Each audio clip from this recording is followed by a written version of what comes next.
അമ്മ സംഘടനയുടെ ട്രഷറർ സ്ഥാനം ഒഴിയുന്നുവെന്ന് നടൻ ഉണ്ണി മുകുന്ദൻ. ഏറെ ആലോചിച്ചതിനു ശേഷമുള്ള തീരുമാനമാണിതെന്നും ഫേസ്ബുക്ക് കുറിപ്പിലൂടെയാണ് താരം അറിയിച്ചത്. ട്രഷറർ സ്ഥാനം താൻ ആസ്വദിച്ചിരുന്നുവെന്നും എന്നാൽ ജോലി തിരക്കുകൾ കാരണം മറ്റുത്തരവാദിത്തങ്ങൾ ബാലൻസ് ചെയ്ത് കൊണ്ടുപോകാൻ കഴിയാത്തതിനാലാണ് ഈ തീരുമാനമെന്നും ഉണ്ണി മുകുന്ദൻ വ്യക്തമാക്കി. ഒരു പുതിയ അംഗത്തെ നിയമിക്കുന്നതുവരെ ട്രഷറർ സ്ഥാനത്തിൽ തുടരുമെന്നും പ്രവർത്തന കാലയളവിൽ തന്നെ വിശ്വസിച്ച് എല്ലാ പിന്തുണയും നൽകിയ ട്രസ്റ്റിനോടും സഹപ്രവർത്തകരോടും കടപ്പെട്ടിരിക്കുന്നുവെന്നും താരം കൂട്ടിച്ചേർത്തു. ഉണ്ണി മുകുന്ദന്റെ കുറിപ്പിന്റെ പൂർണ്ണ രൂപം ഇങ്ങനെയാണ്: ഏറെ ചിന്തിച്ചും ആലോചിച്ചുമാണ് ഞാൻ അമ്മയുടെ ട്രഷറർ സ്ഥാനം ഒഴിയാനുള്ള കഠിനമായ തീരുമാനത്തിലെത്തിയത്. പദവിയിലുണ്ടായിരുന്ന കാലം വളരെയധികം ആസ്വദിച്ചിരുന്നു. അടുത്തിടെ ജോലിയുടെ സമ്മർദ്ദം കൂടിയത് എന്റെ മാനസികാരോഗ്യത്തെ വളരെയധികം ബാധിച്ചു. ഇത് ജീവിതം ബാലൻസ് ചെയ്യുന്നത് ഏറെ ബുദ്ധിമുട്ടുണ്ടാക്കുന്നു. എന്റെയും കുടുംബത്തിന്റെയും ക്ഷേമത്തിന് ശ്രദ്ധ കേന്ദ്രീകരിക്കേണ്ടതിന്റെ പ്രാധാന്യം ഞാൻ തിരിച്ചറിയുന്നു. ട്രഷറർ സ്ഥാനത്തിരിക്കെ എന്റെ ഏറ്റവും മികച്ച സംഭാവനകൾ സംഘടനയ്ക്ക് വേണ്ടി നൽകാൻ കഴിഞ്ഞു.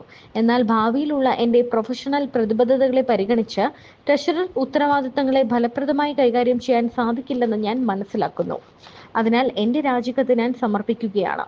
സംഘടനയുടെ പ്രവർത്തനങ്ങൾ സുഗമമാക്കാൻ പുതിയ ട്രഷറർ സ്ഥാനമേൽക്കുന്നതുവരെ ഞാൻ തൽസ്ഥാനത്ത് തുടരും. പ്രവർത്തന കാലയളവിൽ എന്നെ വിശ്വസിച്ച് എല്ലാ പിന്തുണയും നൽകിയ ട്രസ്റ്റിനോടും സഹപ്രവർത്തകരോടും കടപ്പെട്ടിരിക്കുന്നു.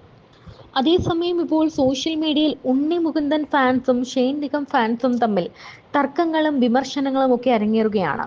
ഷെയ്ൻ നിഗത്തിന്റെ തമിഴിലെ ആദ്യ ചിത്രം മദ്രാസ്കാരന്റെ റിലീസിന് പിന്നാലെ ഉണ്ണി മുകുന്ദനെ അധിക്ഷേപിച്ച പഴയ ഇന്റർവ്യൂ കുത്തിപ്പൊക്കിയിരിക്കുകയാണ് സോഷ്യൽ മീഡിയ. ഉണ്ണി മുകുന്ദനെയും ഉണ്ണി മുകുന്ദൻ ഫിലിംസിനെയും അധിക്ഷേപിക്കുന്ന തരത്തിൽ ഷൈൻ നിഗത്തിന്റെ പ്രസ്താവന അന്ന് തന്നെ വലിയ ചർച്ചയായിരുന്നു. ഇപ്പോൾ ഉണ്ണി മുകുന്ദൻ നായകനായി എത്തിയ മാർക്കോ ഇന്ത്യയൊട്ടാകെ വലിയ ജനശ്രദ്ധ പിടിച്ചുപറ്റുകയും ഷെയ്ൻ നിഗത്തിന്റെ ആദ്യ തമിഴ് ചിത്രം പ്രതീക്ഷിച്ച നേട്ടം ഉണ്ടാക്കിയതുമില്ല. കളക്ഷനിലും ജനപ്രീതിയിലും മാർക്കോ കുതിച്ചപ്പോൾ മദ്രാസ്കാരൻ കിതയ്ക്കുന്ന കാഴ്ചയാണ് കാണുന്നത്. ഉണ്ണി മുകുന്ദൻ നായകനായി എത്തിയ മാർക്കോ ഇന്ത്യയിലുടനീളം മികച്ച കളക്ഷൻ നേടുകയും 100 കോടി ക്ലബിൽ എത്തുകയും ചെയ്തു. എന്നാൽ വലിയ പ്രതീക്ഷയോടെ തിയേറ്ററുകളിൽ എത്തിച്ച ഷെയ്ൻ ചിത്രം മദ്രാസ്കാരന് ആദ്യ ദിനം ഇന്ത്യയിൽ നിന്ന് ഒട്ടാകെ 25 ലക്ഷം രൂപ മാത്രമാണ് സ്വന്തമാക്കാനായത്. അതേസമയം ഇന്ത്യയിൽ നിന്ന് പ്രതീക്ഷയ്ക്കപ്പുറം കളക്ഷൻ ലഭിച്ച മാർക്കോ കൊറിയയിലും ഭേദപ്പെട്ട ജനശ്രദ്ധ പിടിച്ചുപറ്റി. ഓൺലൈൻ മാധ്യമത്തിന് നൽകിയ അഭിമുഖത്തിൽ ഉണ്ണി മുകുന്ദനെ അധിക്ഷേപിച്ചത് വിവാദമായതിന് പിന്നാലെ മാപ്പ് പറഞ്ഞ് ഷെയ്ൻ രംഗത്തെത്തിയിരുന്നു. എന്നാൽ സോഷ്യൽ മീഡിയയിൽ സംഭവം കെടാത്ത കനലായി നിന്നു.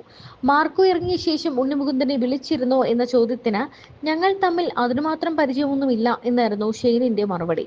പരിചയമില്ലാത്ത ഒരാളെയാണോ പരസ്യമായി അഭിമുഖത്തിൽ അധിക്ഷേപിച്ചത് എന്നാണ് കമന്റ് ബോക്സുകളിൽ ഉയരുന്ന ചോദ്യം.